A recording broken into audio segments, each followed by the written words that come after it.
Hello everyone, welcome to Options with Doug, streaming live daily on Bookmap Discord and the Bookmap YouTube channel at 1:30 p.m. Eastern Time. Before I get started, 3 CME by 268. Before I get started, I need to go through the disclosures.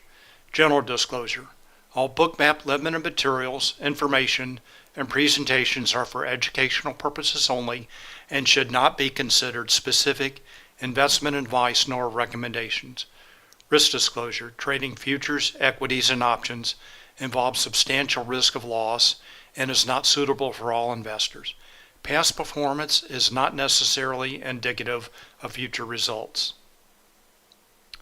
The focus of my presentation and the focus of the Options-Doug chat channel and Discord is options, order flow, the impact of options markets on stocks and futures, and the influence of market maker hedging flow on price action. I have a two-step process for trading, and the first is planning, and I use positional analysis. I look at how traders and market makers are positioned in the options market and how those positions change from day to day to develop a thesis regarding the expected trading range and volatility for the day, as well as a directional bias. And the second step of my process is execution. And I look at real-time order flow in Bookmap and real-time market maker hedging flow in Spotgamma Hero to confirm my thesis and for setups for entries and exits. And just to be clear, I will be talking about setups today in an underlying asset like ES futures or AMD stock, for example. My analysis is based on the options market. Setups can be taken any number of ways with futures, shares of stock, or options. Questions and comments are welcome, and I will be watching both the Options-Doug chat channel in Discord and the chat in YouTube for your questions and comments. So again, please feel free to post your questions and comments. My agenda for today, what I want to talk about, first of all, go over news items, economic data that came out this morning, big market mover, and then talk about next week.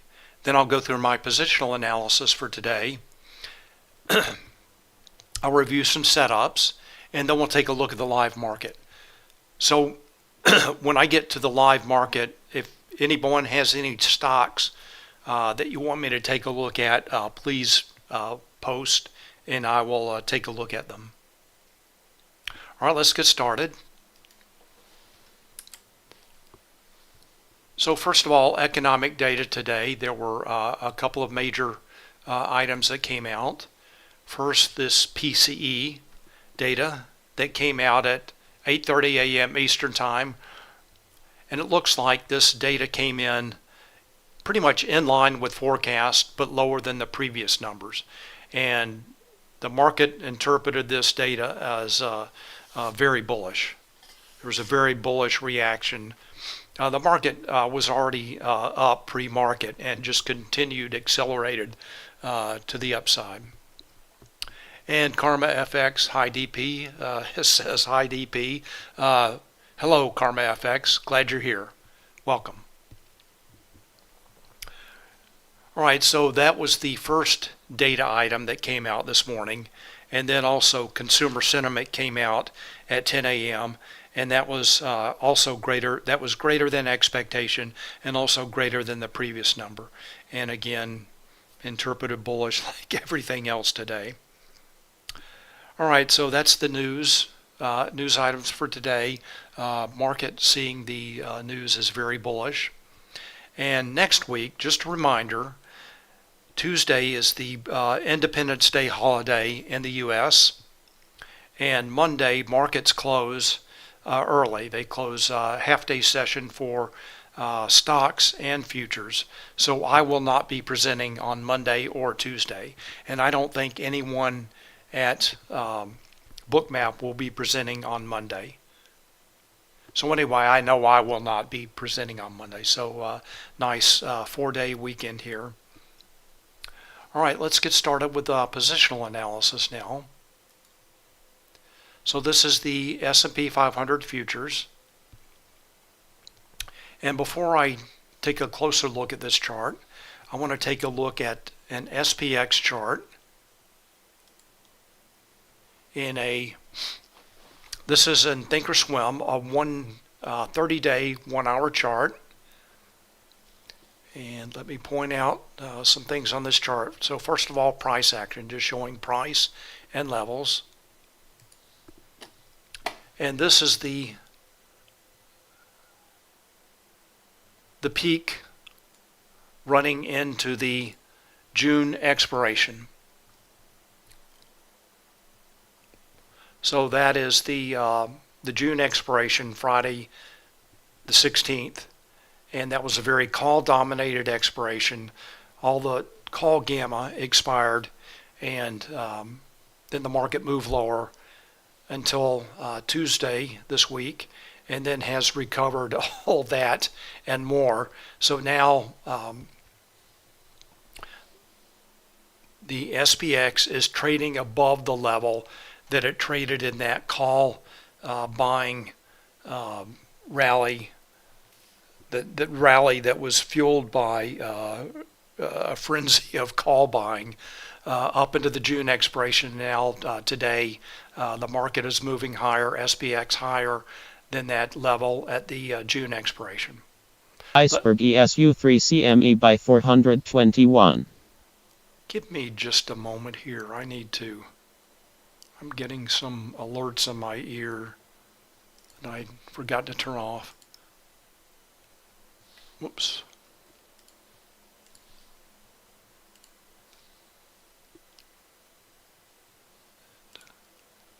Let me just turn these off.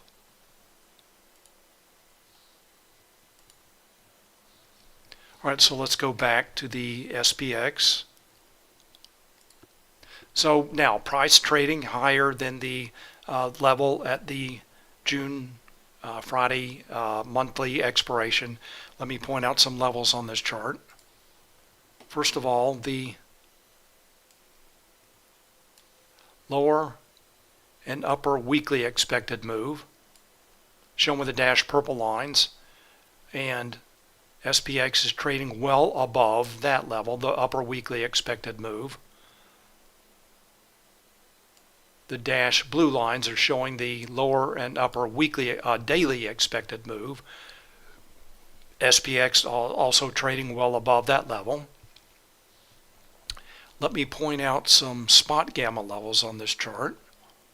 So these are proprietary Spotgamma levels provided to Spotgamma subscribers. First, there's the put wall at 4,000, and that is the strike with the largest net negative gamma that can be expected to act as support. Not in play today, it's well out of range.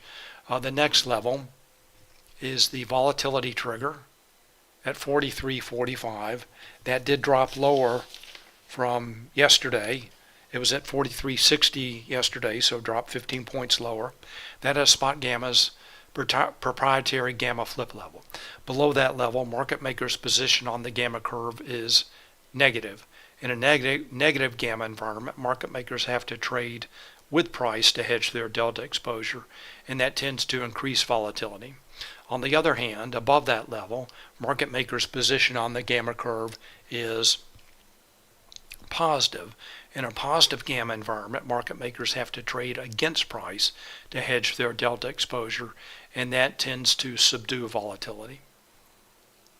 And the next level is the 4,400 level. That's right here. And that is the absolute gamma strike, the strike with the largest absolute gamma, as well as the call wall. And the call wall is the strike with the largest net positive gamma, normally expected to act as resistance, and not doing its job today. SPX gapped up above that level and is trading 55 points higher than that level right now.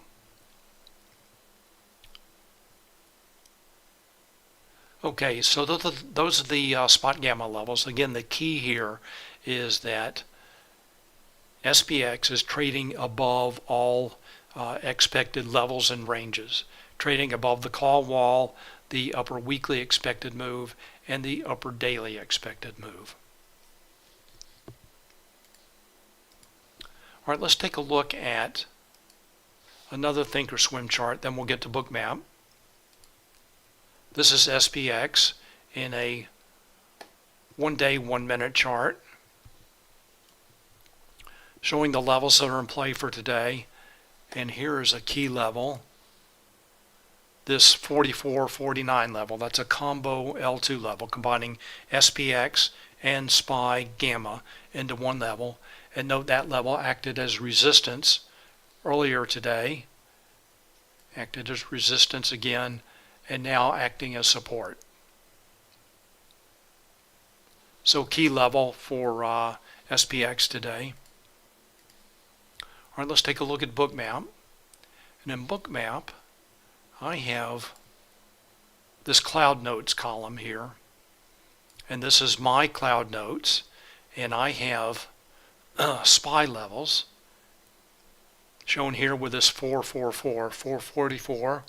That is SPY 444.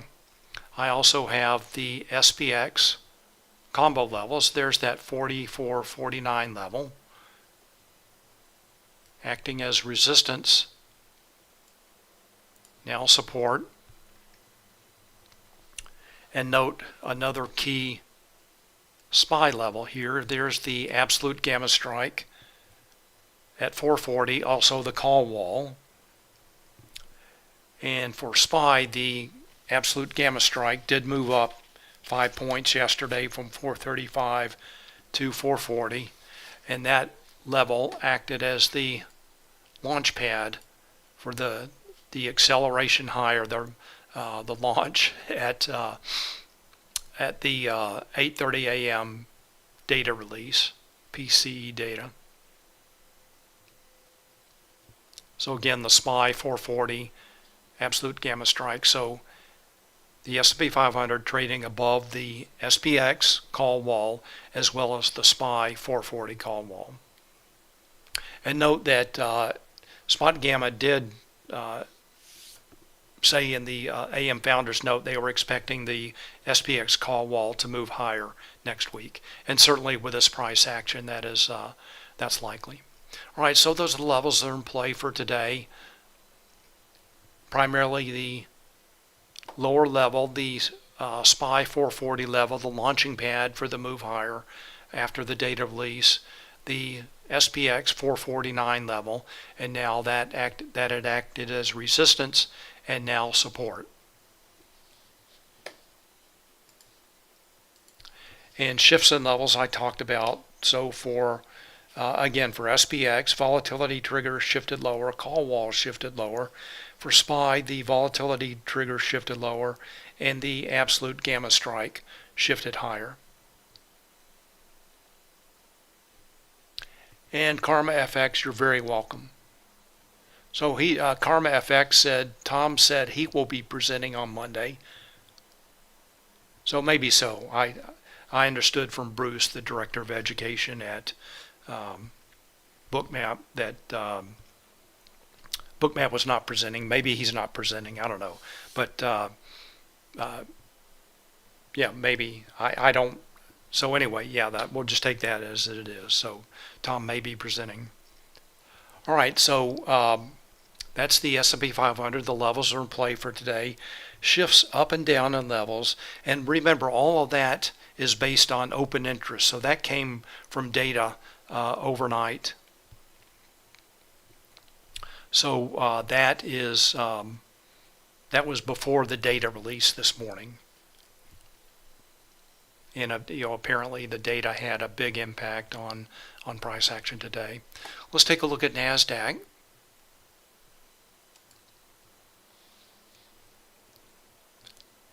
And I'm going to go to a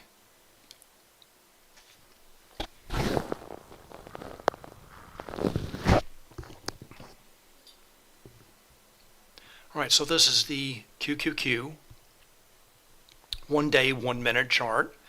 And the key level in play for today is the QQQ 370 call wall. And the call wall for QQQ has been at the 370 level for quite some time. Looking back in my notebook,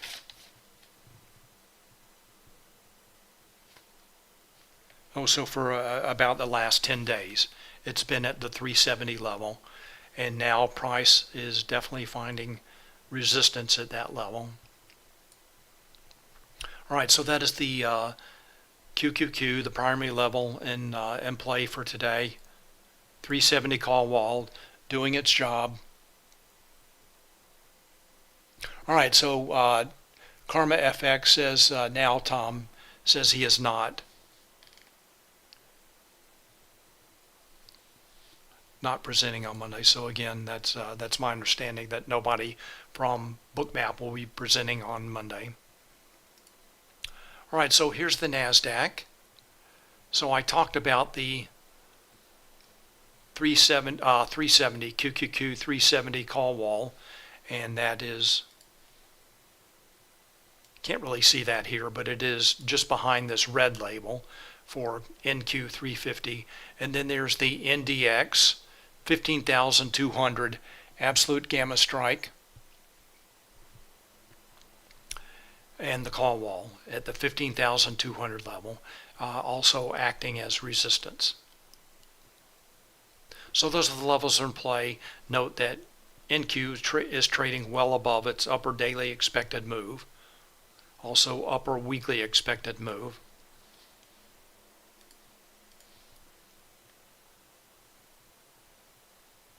And it looks like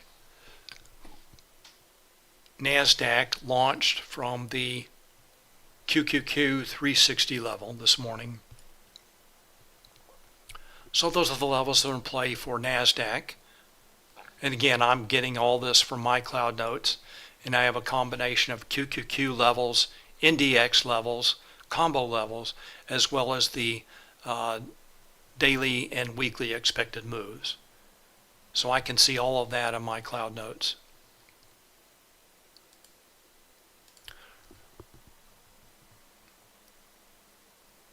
All right, Karma FX, I do see your question. All right, so Karma FX asked, please educate me on the levels you set on your chart so I'm able to see how they parallel with those that I have set. When you set support and resistance as well as overbought, oversold. So the levels on my charts, I have round number levels for QQQ. Well, let's take a look at the S&P 500. So for the S&P 500, I have SPY levels, round number levels, and that relationship between ES and SPY changes every day. I calculate that. I actually have a little think script that does that for me. So these are set at the correct levels, and then I also have the Spotgamma levels, and I calculate the difference between ES and SPX every day, and that is a little bit different than what Spotgamma is using. So there's that combo 4423 level, and there I have it. So I have a difference of about 38 points today. Spotgamma is still using a 47 point difference. So mine is closer to, mine is more accurate.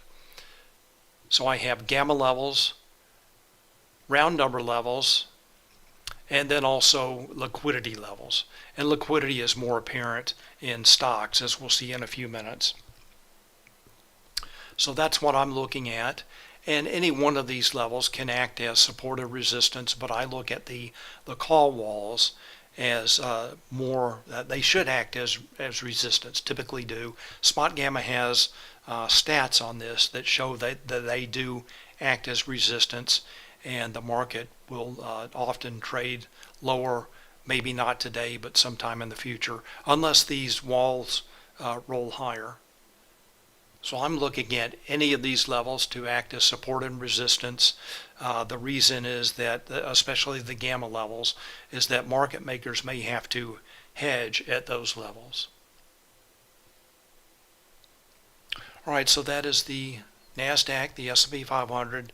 As far as shifts in levels go, for the Nasdaq, there were none in NDX, and then for QQQ, the volatility trigger shifted lower, and the put wall shifted higher, but the call wall and absolute gamma strike remain the same. All right, let's take a look at the Vanna models now and see how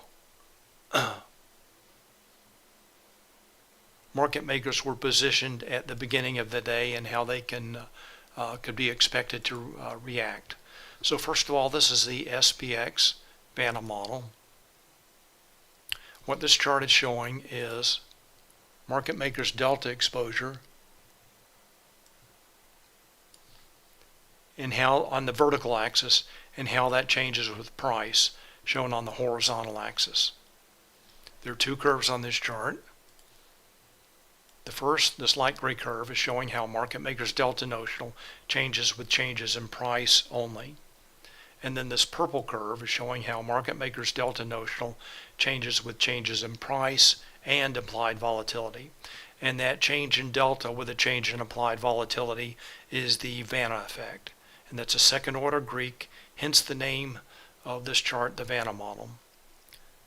What this chart is showing is as price increases, market makers will have to sell futures to hedge their delta exposure, and that is typical of a positive gamma environment. On the other hand, if price decreases, market makers will need to sell futures to hedge their delta exposure, and this purple curve that adds in implied volatility showing that we'll have more delta notional to hedge than predicted just by the delta only curve. And that works two ways. As price increases, they can buy back their short futures. So that's in a negative gamma environment. But again, SPX is solidly in a positive gamma environment. All right, let's check where SPX is trading now.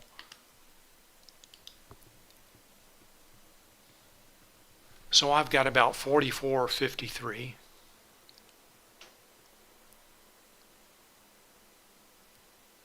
So that's right above this line here. So definitely, again, firmly SPX, firmly in a positive gamma environment, showing that market makers will need to, their delta notional increases, they want to remain delta neutral, so they'll have to sell futures to hedge their delta exposure, and that tends to subdue volatility.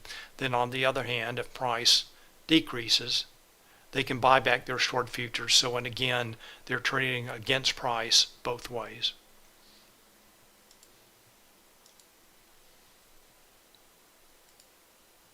All right, that is SPX, positive gamma. Here's the Vanna model for SPY.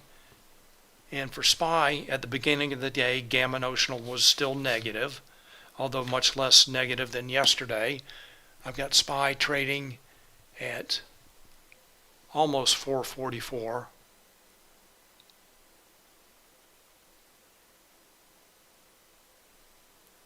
So around the bottom of this curve.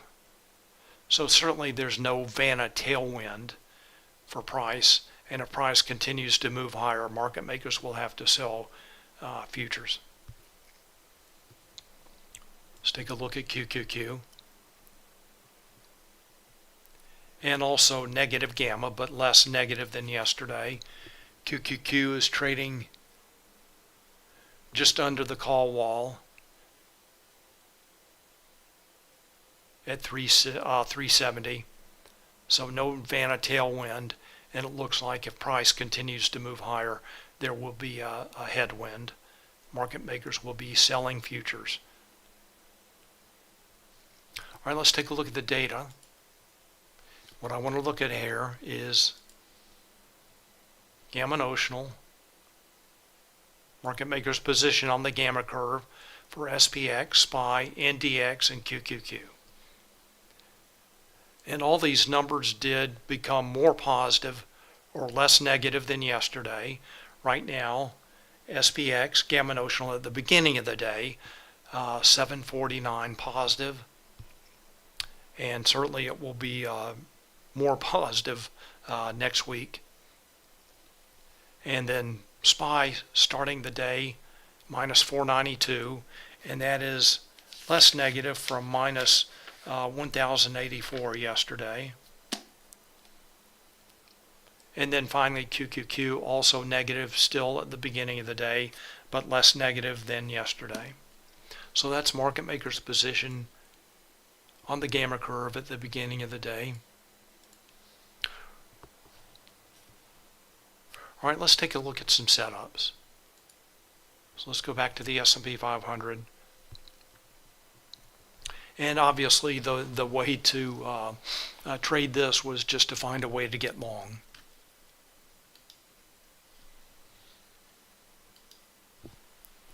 All right, let's take a look at that in closer detail. First thing I want to do is take a look at Spotgamma Hero.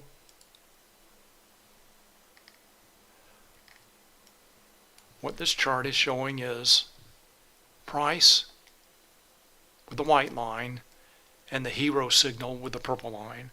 And hero is the hedging impact real-time options.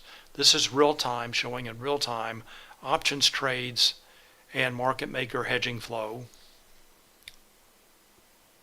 responding to those trades for a combined signal for SPX, SPY, XSP, and ES futures, all combined into one signal. Put and call transactions for those instruments combined into one signal.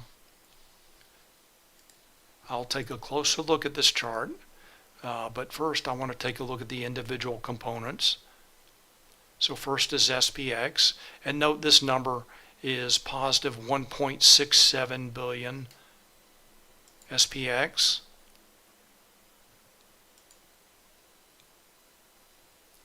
Almost 1 billion positive.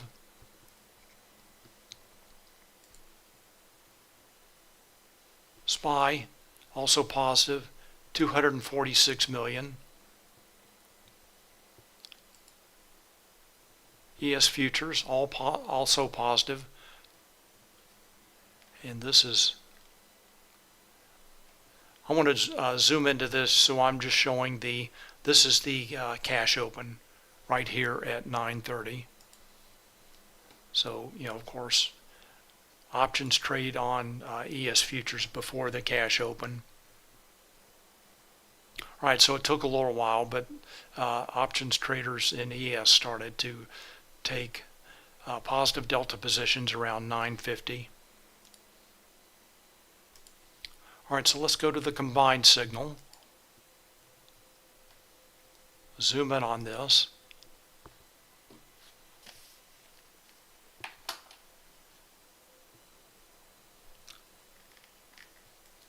So we'll go, so the cash open is right there on the left of the screen. And this is showing again positive net, positive delta positions. Let's see what traders are doing. And this is pretty typical. They are buying calls and buying puts, but call buyers are winning. I'm looking at the rising orange line showing that traders are buying calls, that notional value is positive. So that's positive delta. They're also buying puts, shown by the falling blue line. Also this negative number here. But again, call buyers are winning.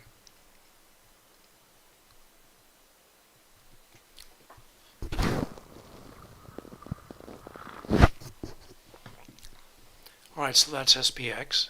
And again, the obviously the way to trade today was just to find a way to get long. So let's go to Bookmap. I'm going to zoom in on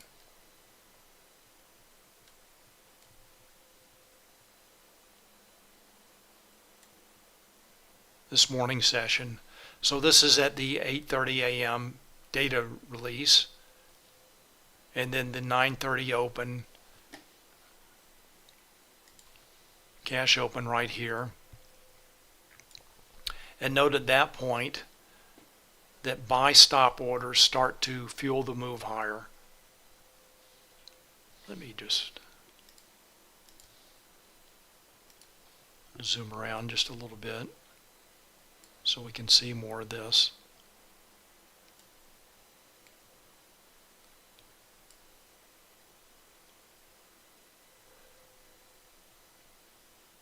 So I play a trend like this just looking for pullbacks, looking for ways to get long.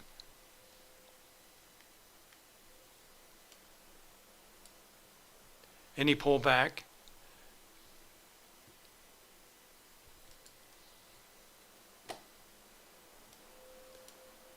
shallow pullback, pullback, pullback, pullback. Any way to find a long entry in the trend. And note that, again, this was fueled by stop orders shown by this rising yellow line here. Also these numbers here, buy stop orders.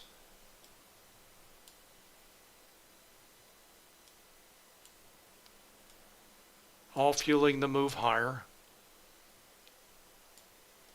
Up to and stalled again at that 449, 44.49 level, combo 2 level. And also larger traders were buying with iceberg orders. That's shown by the rising light blue line there. And kind of interesting order flow up to this point. Large traders buying with icebergs, again shown by the light blue. Also buy stop orders, positive, shown by the rising yellow line. But CVD was started to shift negative and actually pretty much sloping down from the cash open.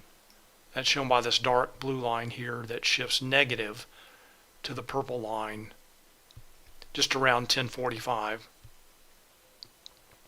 But the options traders and large traders with iceberg orders as well as buy stop orders were enough to fuel the move higher.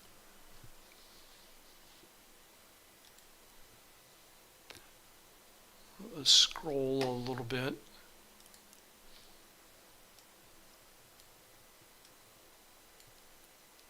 And there's the first deep pullback around 1050.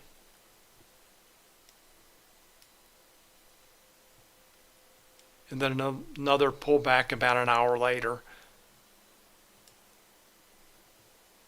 to the SPY 442 level.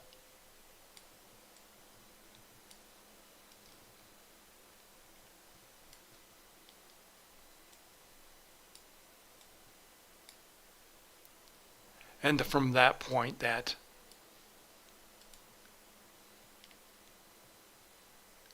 second deep pullback to the 442 level, price now continuing higher, and let's see where it could be headed.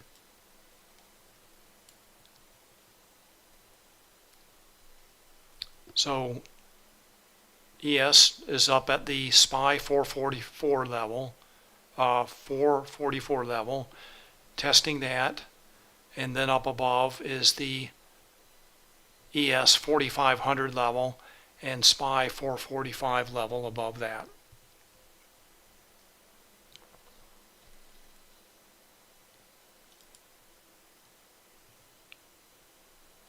So Karma FX, again, I'm just looking at that point, looking at the round number levels as potential targets. Let me tighten up the heat map there so this liquidity can also act as target and potentially resistance.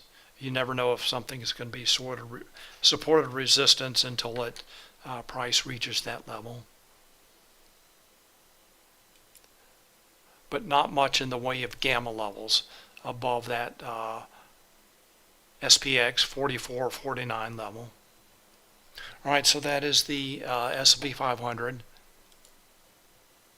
Nasdaq, pretty similar story, although Hero options trades really not supporting the move higher. So here SPX again, options traders taking positive delta positions, buying calls, helping to move price higher, and then Nasdaq, a different story. This is a combined signal for NDX and QQQ. Let's take a look. Puts and calls. Zoom in on this. So in Nasdaq, the combined signal for NDX and QQQ, which is mostly QQQ, traders are buying puts. That's shown by the falling blue line and the negative notional value there. And they're actually selling calls as well. And that's shown by the slightly falling orange line and also the negative notional value. So both the numbers negative. So they're selling calls and buying puts. Does not seem to have much of an impact on Nasdaq today.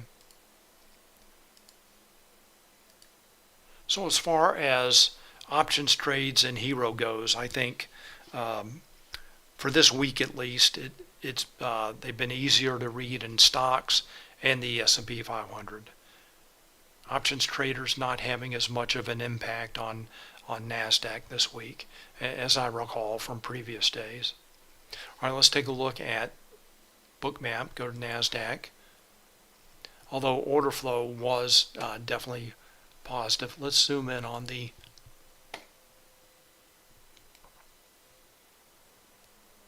this morning session.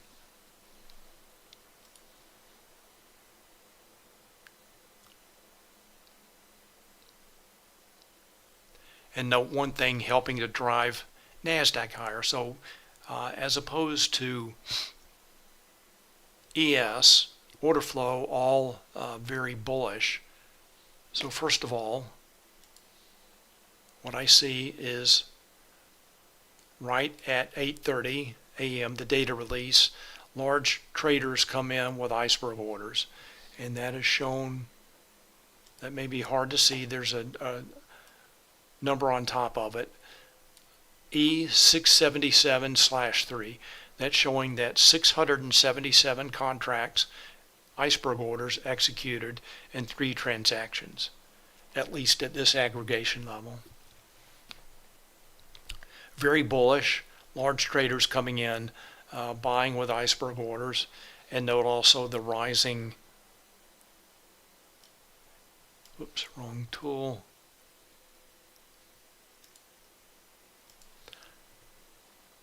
Look at the rising dark blue line, cumulative volume delta rising, also rising stop orders.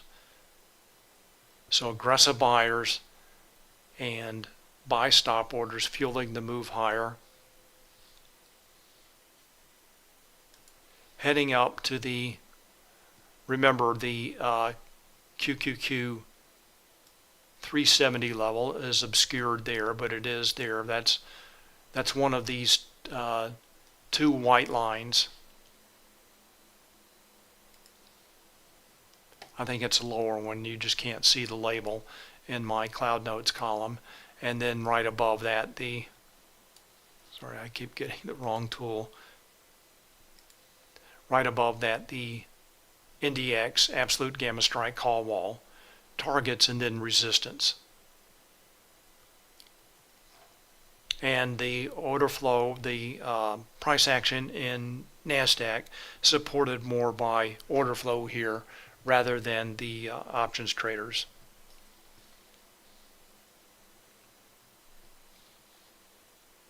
All right, let's take a look at some other stocks, and then we'll get to some stocks, and then we'll get to the live market. So really the theme of the day, I'll go through these pretty quickly. Theme of the day was call buyers are back. We'll start with AMD. I'm going to separate out puts and calls. Again, go through these pretty quickly. So they're in AMD, call buyers back. So there you go, Ellis or Alyssa. I'm not sure. So anyway, there's AMD. Let's take a look at Bookmap. And note that 115 is the call wall. And you can, so there's Karma FX, back to your question, the liquidity levels in stocks are very visible. This is pretty typical that these large limit sell orders, shown by this dark band at the 115 level, these orders come in typically at the cash open, at the 9:30 cash open, stay in the order book until they get filled, and this acts as a magnet for price and can act as resistance. So we know that 115 is the call wall, and that is expected to act as resistance. So adding some additional reason for that 115 level to act as resistance. But until then, I look at it as a price target. All right, so that's AMD. The next one is Meta. And I'm just reviewing a few setups from this morning.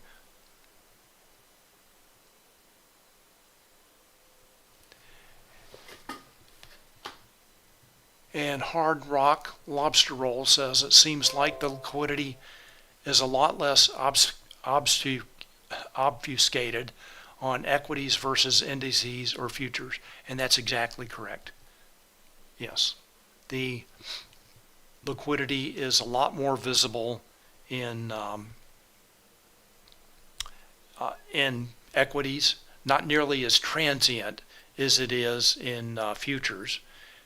This liquidity, this is very typical again, at the 290 level for Meta is the call wall.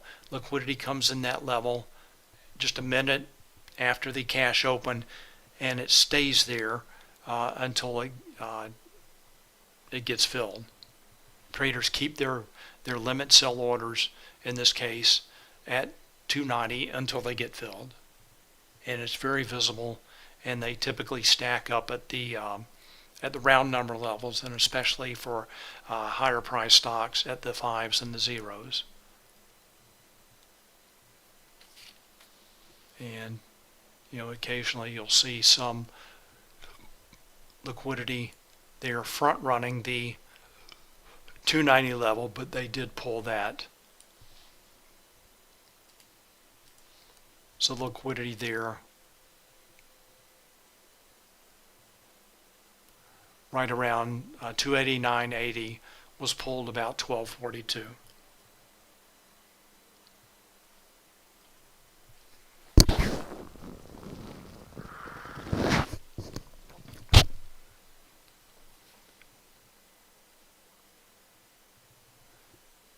So there's case in. I think you're saying this makes bookmap trading almost a sure thing. I guess there's no sure thing, but I think bookmap definitely provides an edge, a new way of looking at the market as well as the options-based analysis. And yeah, I think both of these, the order flow in bookmap and the hedging flow and positional analysis with Spotgamma definitely provides an edge.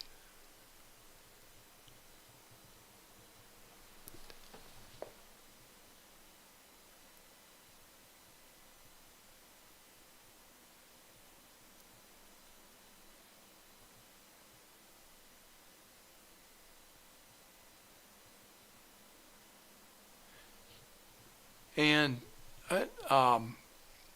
Hard Rock Lobster Roll says, thanks for the insight. Is this typically because equities generally have less HFT, high frequency trading going on? I'm not sure. I'm sure there's plenty of high frequency trading in futures and equities. This is just observed behavior. Just what I've been using Bookmap for several years, and this is what I've always seen with equities. And Hard Rock Lobster Roll also says, I had no idea Bookmap had live coverage. I appreciate this a lot. Thank you very much. And yeah, Bookmap has free live coverage almost all day. And just go to the, if you go to the Bookmap website, you can see the schedule. It may change a little bit every day, but I'm on every day at 1:30 p.m. Eastern Time. And I cover stocks and futures with analysis based on the options market. All right, so there's Meta. Again, 290 call wall target. And the way that I look at that, I just think that buyers seek sellers, sellers seek buyers, and that can act as a magnet for price. All right, let's take a look at Hero for Meta. Same thing, rising orange line. Traders are buying calls. They're buying a few puts. Call buyers are winning. Again, there's the 290 call wall. Microsoft, call buyers really came in the first hour this morning and then leveled off, and price leveled off as well. And note the call wall at 340, and price did breach that level and continued higher. Let's go take a look at Bookmap.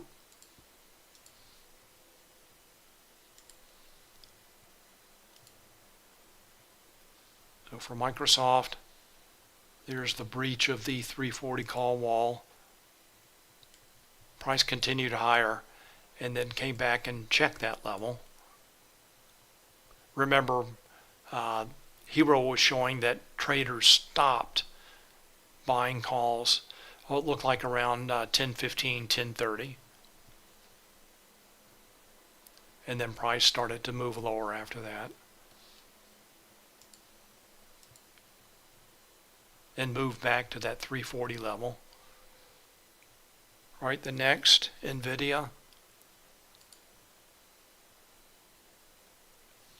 Let's go take a look at Hero, and we'll see that call buyers were back in NVIDIA.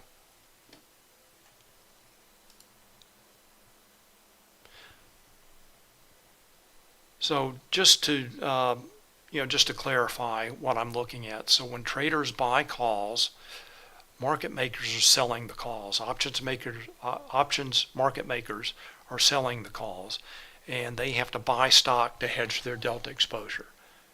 And as the stock continues to rise, continues to move higher, they have to continue to buy calls to hedge their delta exposure. They want to remain delta neutral, and that is a powerful force that can continue to move a stock higher. So that's what's going on in NVIDIA. And just like Microsoft, there's a call wall breach, the call wall at 420. And note that as traders took their foot off the gas with the calls, price moved lower. And they're also selling puts, but the call buyers by far are dominating and driving price higher.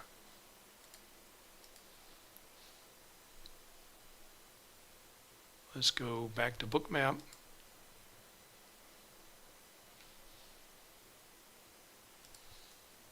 There's the 420 call wall breach, and note the liquidity, higher liquidity at the 5s and the 0s.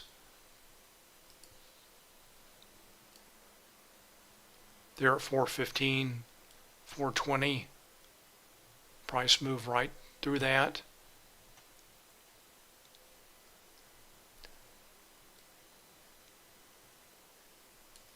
Then the sellers consumed, or buyers consumed that liquidity. Price moved lower, and then the sellers came in. You can see just a couple of minutes later. So they've remained in the order book since then. So a buy sweep up in that liquidity at the 425 level. Price moved lower, and that buy sweep is shown by this, that number there in these small bright green dots. Buy sweep up in that liquidity, they get filled, price moves lower as traders stop buying calls. And then finally, let's take a look at Tesla.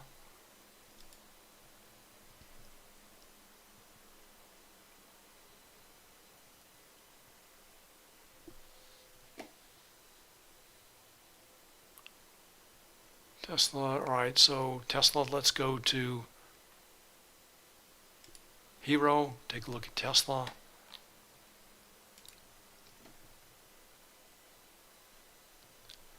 So there you go, and Tesla's trading above the 280 call wall. Traders are buying calls and selling puts. Buying puts. Call buyers are winning.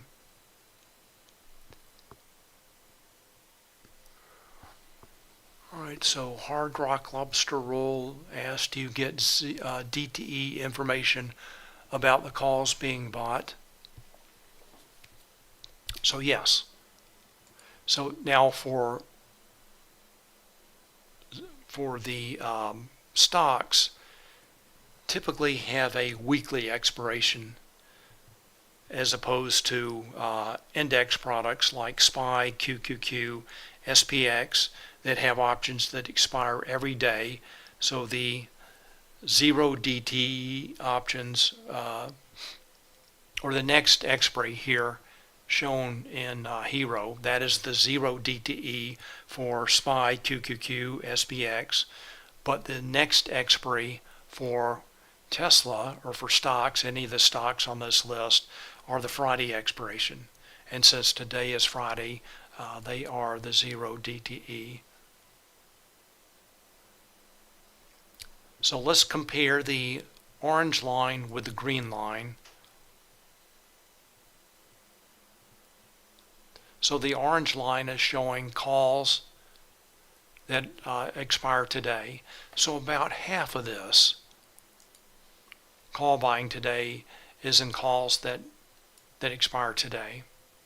So this number I'm looking at here is a positive 68 million versus positive 138.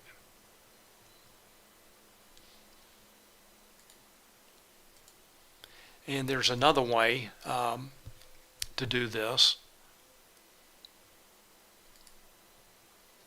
Let's go to Thinkorswim. Let's go to Tesla.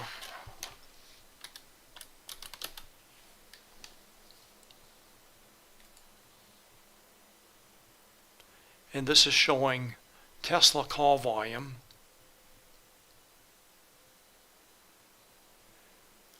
Let's see if I can.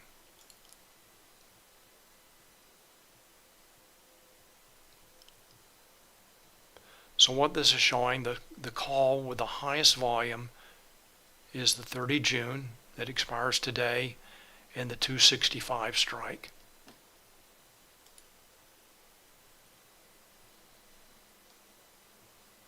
So that is that's close to the money, just slightly out of the money. This is volume for today. So according to Thinkorswim, the the highest volume is at the 265 strike that expires today.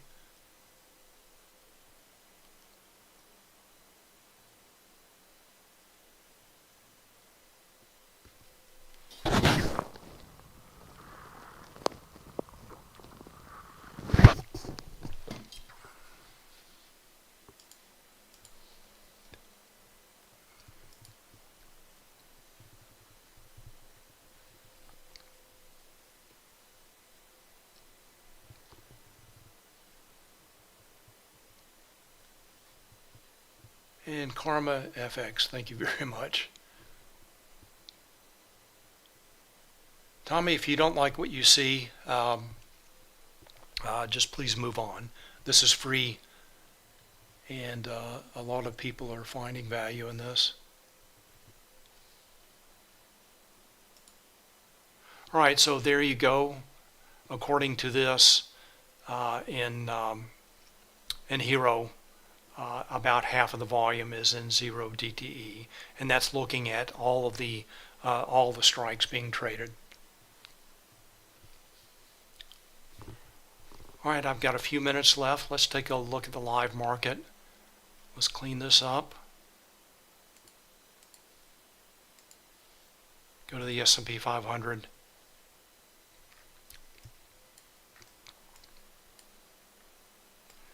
And note the hero line is pretty much flat, really from about 12:40, 12:50, 1 o'clock. Overall, pretty flat. So what I'm going to do is I'm going to change the rolling window period so I get more emphasis on just the last, in this case, the last 30 minutes of data. And so that helps a little bit. That note now that hero is trending slightly lower.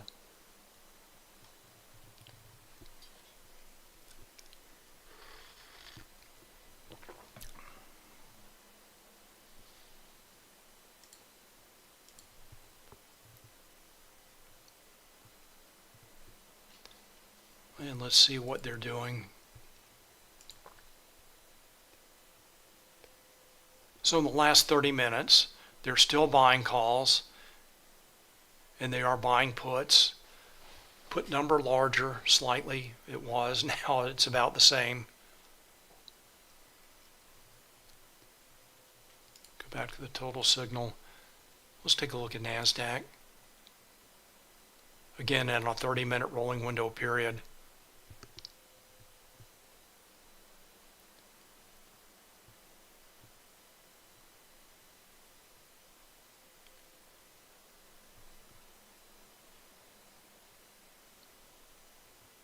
All right, let's go take a look at Bookmap. Take a look at S&P 500.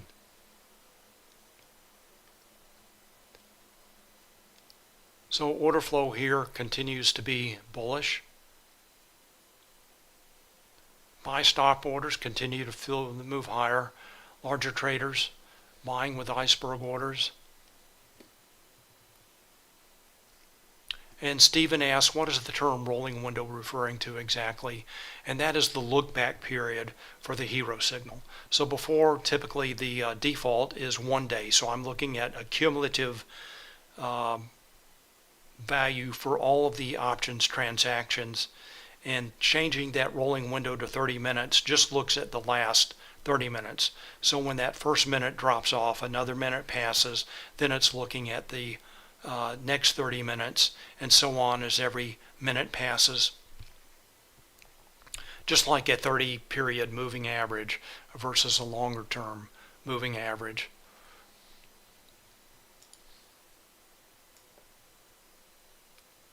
And note here, larger traders coming in, iceberg orders as prices making new highs for the day.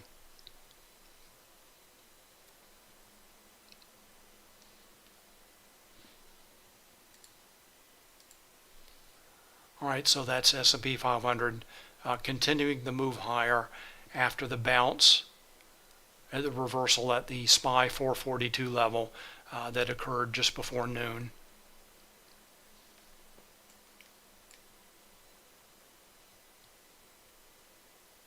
Heading up again, now breaking above the SPY 444 level up to ES 4500 level. Let's take a look at Nasdaq.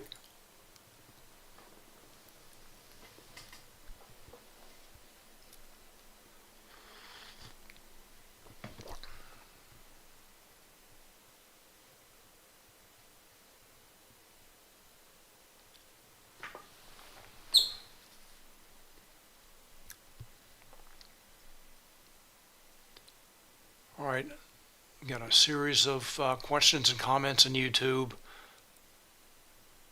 Hard Rock Lobster Roll asks, what sort of entries do you look for on such large gap days? So this is can be difficult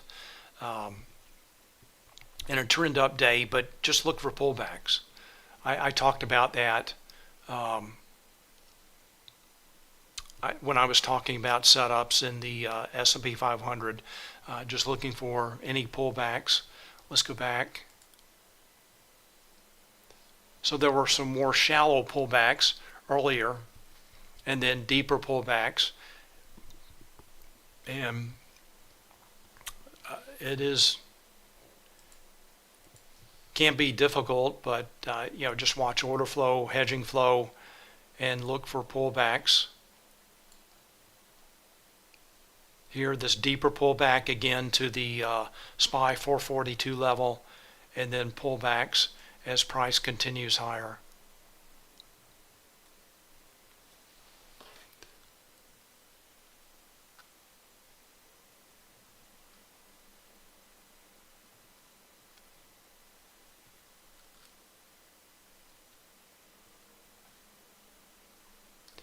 And Hard Rock Lobster Roll says, I find myself struggling to buy into trends with large gaps to fill right below, and I do too.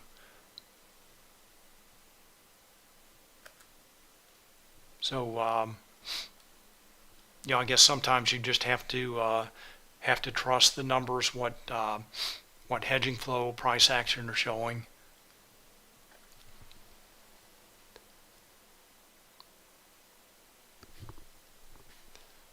All right, let's go take a look at Nasdaq.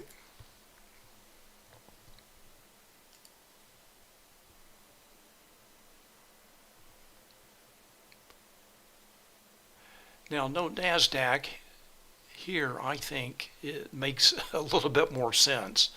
Again, here's the resistance level. This NDX 15,200 call wall, and again, just below that, let's take a look at QQQ.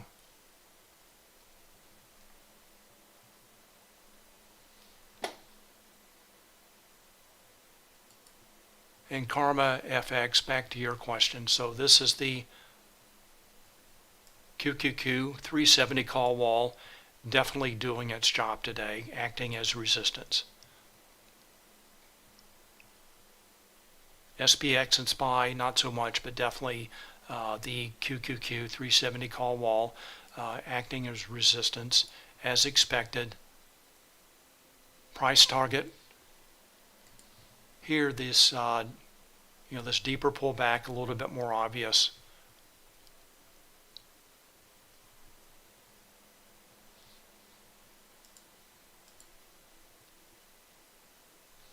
Let's go back to Nasdaq.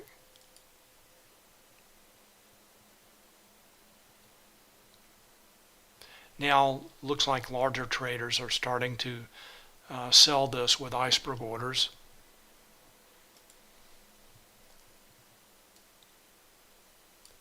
Shown by that rising light blue line. Let's take a look and see what options traders are doing in Nasdaq.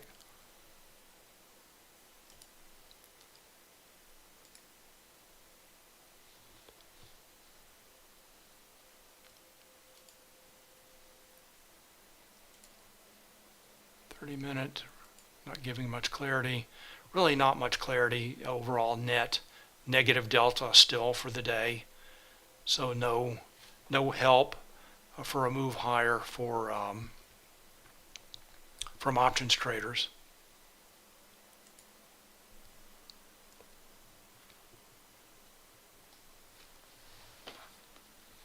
So Hard Rock Lobster Roll asks, so when people buy calls, so when traders buy calls, market makers sell the calls. And how and when they hedge, I think, depends on the instrument and the, I guess the quantity of trades, what their delta position is. For a volatile stock like Tesla, market makers will also often hedge almost simultaneously with options trades. But anyway, the overall concept again is that traders are buying calls, market makers are selling the calls. That's a negative delta position. They want to remain delta neutral, so they have to buy stock to hedge their delta exposure.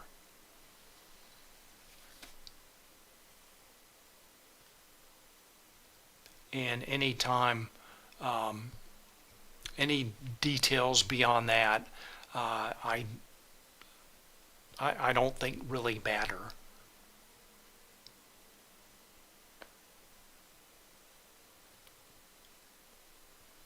So again, traders buy calls, market makers sell the calls. They have to, that transaction happens. As soon as that transaction happens, market makers are short the calls, and when they hedge, may vary depending on the instrument and their current delta position.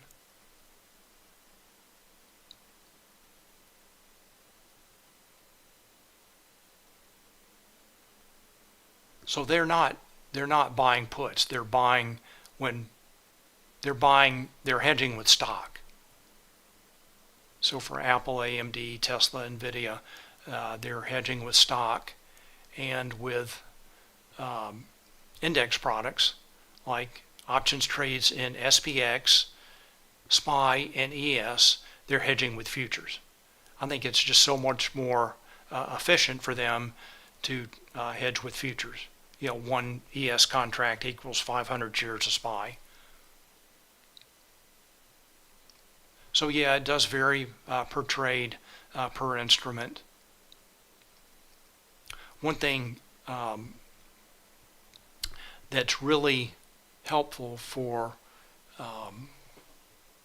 trading index products, and you can see here's an example for Nasdaq,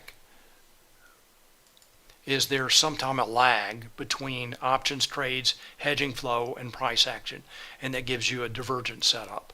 So that's a good illustration of this right here with Nasdaq. Note, falling hero signal, price continues higher, and then starts to move lower about 10:20. So let's go take a look at Nasdaq and see where that move actually started, and that is right above the well, we can see here.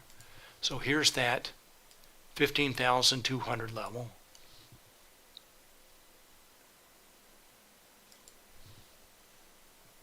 Remember, that's the NDX call wall, 15,200.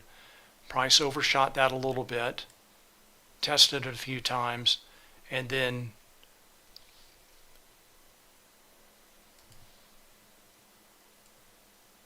started to move lower. So the way that I would treat this is in an index product, this divergence happens much more often than in stocks. There's more of a direct confirmation correlation between options trades, hedging flow, and price action in stocks. Again, this divergence setup here, it took really almost an hour to really play out. But there's the final test of the 15,200 level, a level that you expect to act as resistance as traders are taking negative delta positions, and finally price moves lower. So I would wait for a reversal at a key level like the call wall, and then confirm that with order flow and Bookmap. So let's go take a final look at Nasdaq and Bookmap, and this is around 11:15.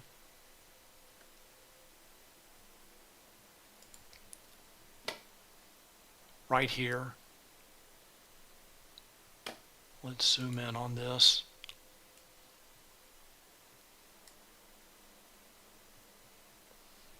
So we know from looking at Hero that traders are taking negative delta positions, and Nasdaq is slowly making a series of lower highs. I've got two resistance levels here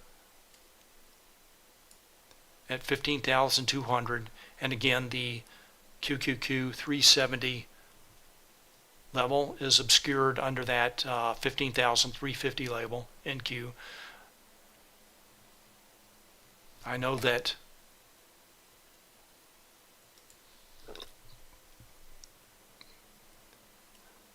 there are really no more buy stop orders fueling the move higher. Cumulative volume delta is slowly decreasing, and it takes a while to play out, but there was a good short setup.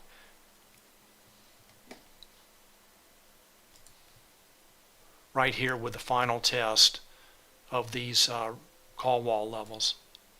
and then price moves lower. So that's how you can use Hero in a index product for a divergent setup. You see Hero going one way, price going another, moving up to a level that you expect to act as resistance or support. And then again, it took a long while to play out, but price did move lower.